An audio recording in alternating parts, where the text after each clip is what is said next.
Hey guys, Vinay this side. तो आप लोगों का एडमिट कार्ड आ चुका है। Supreme Court junior court assistant का जेसीए का आपका एडमिट कार्ड रिलीज़ हो चुका है। एग्ज़ाम में बस आपके 3 दिन बचे हैं। ठीक है, 9 तारीख जा चुकी है कि 10, 11, 12 3 दिन बचे हैं आपके एग्ज़ाम में। तैयार हो जाओ, तैयारी अच्छे से कर लो, मॉक लगाना स्टार्ट करो, सिर्फ मॉक्स लगाओ और एनालाइज करो। ठीक है, अब हम सारी बातें करेंगे एडमिट कार्ड के ऊपर। 4 से 5 मिनट की वीडियो रहेगी, ज़रूर देख लेना। आ जाओ। देखो, एडमिट कार्ड कैसे आप लोगों को डाउनलोड करना है वो आप पहले समझ लो कि एडमिट कार्ड आपको कैसे देखना है। आपको जाना है विनय कक्षा टेलीग्राम पर। देखो ऐसे, सबसे पहले आपको टेलीग्राम पे जाना है और टेलीग्राम पे जाने के बाद आपने क्या खोलना है, टेलीग्राम पे जाने के बाद आपने खोलना है विनय कक्षा। जैसे आप विनय कक्षा टेलीग्राम पे जाओगे तो ये आपको पीडीएफ मिलेगी। आपको इस पीडीएफ पे क्लिक करना है। पीडीएफ में क्लिक करते ही ये देखो पूरा पीडीएफ आ गई है। For written test admit card out हो गए हैं ये वो। सीधा आपने इस लिंक पे क्लिक करना है। इस लिंक पे आप जैसे ही क्लिक करेंगे तो देखो ये आप लोगों के आगे क्या है, ये आप लोगों के आगे लॉगिन कर गया। आप अपनी आईडी डालो, ये लॉगिन का खुल गया आपका।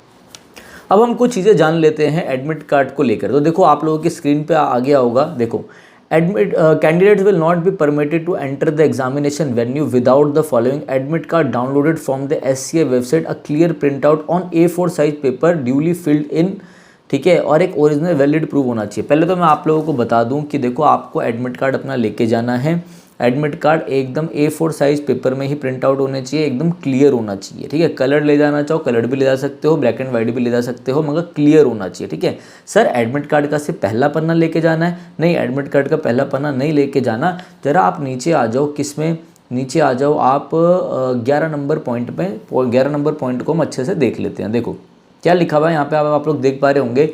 This admit card consists of 3 pages. Page 1 contains the center details. Page 2 contains important instructions for candidate. Page 3 has computer based instructions. The candidate has to download 3 pages. ठीक है, एडमिट कार्ड का पहला पन्ना तो आपको लेके जानी है। एक बार मेरे कहने से आप तीनों पन्ना लेके चले जाना। ठीक है, वैसे सुप्रीम कोर्ट का कुछ भरोसा नहीं है, बाद में कुछ दिक्कत हो जाए वहाँ पे, इतनी दूर दूर सेंटर पड़े, तो तीनों पेजेस लेके जाना है। सब मैं आप लोगों को कह रहा हूँ। ठीक है, आ जाओ। अब जो ओरिजिनल आईडी थी, उस ओरिजिनल आईडी में से आप क्या क्या लेके जा सकते हो? तो ओरिजिनल आईडी में आपका चलेगा any one of the original and valid photo identification proof issued by the government, PAN card, driving licence, voter ID card, password, Aadhaar card with photograph. तो भैया ये बात ध्यान रखना, आप लोगों को क्या लिखा हुआ है इसमें, all other IDs and photocopies और ID will not be considered valid ID. देखो भैया ओरिजिनल लेके जाना वहाँ पे। ठीक है, जो भी लेके जाओ ओरिजिनल लेके जाना। और मेरे कहने से मैं आपको बोलता हूँ, या तो आप वोटर आईडी कार्ड, आधार कार्ड, ऐसे तो इतने सारे ऑप्शन है, या आप अपना वो ले जाओ, ड्राइविंग लाइसेंस ले जाओ, मगर जरूर लेके जाना और ओरिजिनल लिख के जाना। ठीक है, फोटोकॉपी के भरोसे मत रहना। आ जाओ, और आप क्या क्या ले जा सकते हो तो आप देख लो भाई। Candidates will be permitted to carry only the following items with them into the examination venue. क्या क्या हो सकता है आपके पास, ये देखो क्या क्या आप ले जा सकते हो। एक ट्रांसपेरेंट बॉटल, ये नहीं कि बॉटल बिल्कुल पैक्ड हो, वो रोक देंगे, फिर आप बोलोगे मेरी महंगी बॉटल है, ऐसे मत करना। बॉटल लेके जानी है तो ट्रांसपेरेंट ले जाना, ठीक है, वरना मत लेके जाना। दूसरा, एक बॉल पेन आप ले जा सकते हो, कोई इशू नहीं है, ऐसे एडमिट कार्ड में लिखा हुआ है। बाकी तो सेंटर पे डिपेंड करता है, आप समझ रहे हो ना। ठीक है, 20 रुपये तो देने हैं ना बैग के लिए, वो भी ध्यान रखना। Admit card downloaded from the supreme court website, a clear print out on A4 size. भाई बार बार मेंशन कर रहा है, वो ऊपर भी करा नीचे भी करा कि सुप्रीम कोर्ट की वेबसाइट से डाउनलोड होना चाहिए और A4 साइज पे होना चाहिए, ध्यान रखना। ठीक है, ओरिजिनल वैलिड आईडी प्रूफ, ये मैं अभी आपको समझा चुका हूँ। ये सारी बातें आपको समझ में आ गई है, सारे पॉइंट क्लियर हो गए हैं। ठीक है, आ जाओ। हालांकि मैंने आपको पहले क्लियर कर दिया था नेगेटिव मार्किंग के बारे में, बट मैं आपको बता देता हूँ। देखो क्या लिखा हुआ है, 4 पॉइंट दोबारा देखते हैं। The total duration of the examination is 120 minute का है पेपर। ठीक है, 2 घंटे का हो गया। There will be no negative marking for any wrong incorrectly marked answer. कोई नेगेटिव मार्किंग नहीं है, क्लियर हो गया आपका फंडा। ठीक है, क्वेश्चन पेपर वैसे तो क्लियर, अभी जो पहले आया उससे भी हो गया था क्लियर, तो तब भी था जब नोटिफिकेशन में नहीं डाला हुआ था, बट जो पहले आया उससे भी थोड़ा वो डाउट रह गया था, बट अब बिल्कुल क्लियर हो गया। फिर जो आपके पेपर होगा वो कंप्यूटर स्क्रीन में होगा, वो सब आपको पता ही है कैसे क्या होगा। ठीक है, 3 पेज लिख के जाना, हो सके तो, बाकी आपकी मर्जी है, आप लोग समझदार हैं। नेक्स्ट आ जाओ भाई, ये सब हो गया आपका ड्राइविंग लाइसेंस, ये सब हो गया। आ जाओ, ठीक है, नीचे आ जाओ, नीचे आ जाओ, नीचे आ जाओ। अब देखो, ठीक है, ये इन्होंने बोल रखा है कोई भी दिक्कत हो, कोई भी आपको क्लैरिफिकेशन कुछ भी हो तो आप इस नंबर पे कॉल कर सकते हैं। ठीक है, कोई दिक्कत परेशानी हो तो आप देख लेना। दिक्कत परेशानी तो बहुत हो गई, इतनी दूर सेंटर पड़ा है। आ जाओ भाई, इधर देखो कंप्यूटर बेस्ड इंस्ट्रक्शन देख लेते हैं हम। Total duration of examination will be mentioned इतना। ठीक है, अच्छा ऊपर ना एक और पॉइंट दिया हुआ था, ऊपर पॉइंट देखना पड़ेगा कि जो भी ना थोड़ा बहुत आप ये देखना कि वहाँ पे ना जैसे आपने कोई रिलीजियस कैरी कर रखा है, रिलीजियस कोई चीज़ कैरी करी हुई है, ठीक है, वैसे लिख तो देते हैं बट आप ध्यान रखना कुछ चीज़ों को अवॉइड करना। अगर आप कुछ चीज़ें घर मतलब आपने अपने रिलीजन के तौर पे कुछ पहन रखा, अगर आप घर पे छोड़ के जा सकते हैं तो छोड़ के चले जाना, ठीक है। इन लोगों का भरोसा नहीं है, फिर वहाँ दिक्कत करे ना आप लोगों को, इसलिए। अब देख लो भाई क्या क्या पॉइंट है यहाँ पे। पहला पॉइंट देख लो कि इस एक नंबर इस कलर का मतलब अगर ऐसा जो आपके ऑप्शंस होंगे उनमें ऐसा होगा एक नंबर में, तो अभी तक आपने क्वेश्चन पे विजिट नहीं करा है, ठीक है। सेकंड होगा तो अभी तक क्वेश्चन को आपने आंसर नहीं करा है, ठीक है। थर्ड होगा तो आपने आंसर कर दिया जब हरा होगा तो। फोर्थ होगा तो you have not answered the question but have mark the question for review.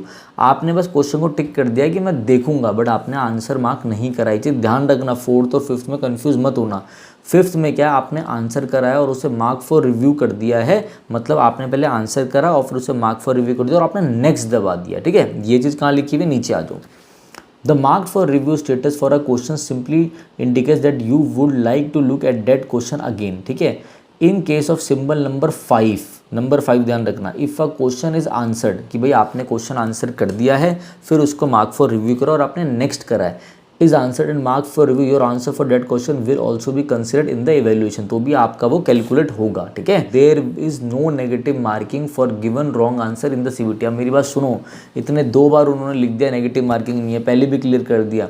अब धुआंधार रिवीजन करो, मॉक लगाओ और सारे क्वेश्चंस अटेम्प्ट करके आना, जितना हो सके सब करके आना, कोई क्वेश्चन छूटना नहीं चाहिए, ठीक है। बढ़िया से करके आना, जो आता है वो तो करना ही है। और फिर जय श्री राम, जिस भगवान को मानते हो टिक पे टिक लगा के सब अटेंड करके आने, बढ़ गया स्कोर तो बढ़िया ही है, ठीक है। तो ये आपकी सारी जानकारी थी जो मैं आपको देना चाहता था। लास्ट में मैं यही कहूँगा, सिर्फ आपने 3 ही चीज़ों पर फोकस रखना है मेरे भाई। किस में फोकस रखना है, इंग्लिश पे और एप्टीट्यूड में। एप्टीट्यूड का मतलब है मैथ्स और रीजनिंग में, और तीसरा आपका कंप्यूटर। जीके जितना कम पढ़ोगे आप लोगों के लिए सही है, बस इन तीनों पे आप लोगों ने फोकस रखना है, ये चीज़ मेरी ध्यान रखना। और बार बार मैं एक चीज़ आप लोगों को बता रहा हूँ, आपका जो पेपर होगा इसमें कोई टाइपिंग नहीं है, इसमें कोई डिस्क्रिप्टिव टेस्ट अभी नहीं होगा, अभी सिर्फ आपका प्रिलिमिनरी टेस्ट होगा, सीबीटी टेस्ट होगा, जिसमें क्या होगा आपके ध्यान रखना 100 मार्क्स की एक चीज़ होगी, 100 क्वेश्चंस की, और 25 मार्क्स का आपका एक होगा। देख लो 100 मार्क्स में क्या होगा, आपका इंग्लिश होगा, उसमें आपका जीके होगा, जनरल अवेयरनेस, और आपका क्या होगा, और आपका एप्टीट्यूड होगा, जिसमें आपका क्या आएगा, मैथ्स आएगी, रीजनिंग आएगी, ठीक है। मैथ्स के जो चैप्टर आएंगे, रीजनिंग चैप्टर में ऑलरेडी वीडियो बना चुका हूँ, मैं एक वीडियो और बना के आज रात को डाल दूंगा कि अब लास्ट टाइम पे क्या क्या रिवाइज करो, क्या क्या पढ़ना है, ठीक है। तो ये 100 मार्क्स में से ये आएगा। इस 100 नंबर में से आपको 50 मार्क्स से ऊपर लाने ज़रूरी हैं, मतलब जो जीके है, जो मैथ्स, रीजनिंग और इंग्लिश है, ये जो 100 मार्क्स की, इसमें आपको 50+ लाना है। अब इसका मतलब आप क्या सोच रहे हो, सर इंग्लिश में क्या मुझे 50% लाना पड़ेगा क्वालिफाई के लिए, जीके के लिए क्या 50% लाना पड़ेगा क्वालिफाई के लिए? ऐसा नहीं है, आपको 100 में से 50 मार्क्स ऊपर लेके आने हैं, मतलब 55 नंबर लिया उसमें, और जो कंप्यूटर का 25 मार्क्स का अलग सा है जो उसी पे ही होगा, ठीक है, वो 25 मार्क्स का जो अलग से सेक्शन होगा, उस 25 मार्क्स में से आपको 13 नंबर लाने ही लाने हैं। मतलब आपको 2 चीज़ों को क्वालिफाई करना है, एक तो कंप्यूटर के 25 मार्क्स को बार बार बोल रहा हूँ मैं, 25 में से 13 लाकर, और इस 100 में से लाना है।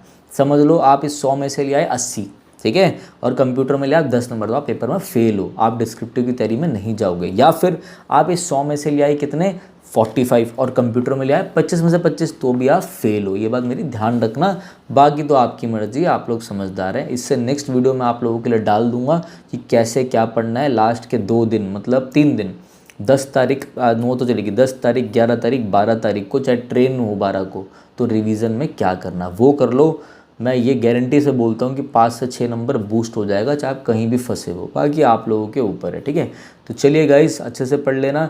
जिस भी बच्चे को, देखो ये मॉक्स हैं, मॉक्स ज़रूर लगा लेना, ठीक है।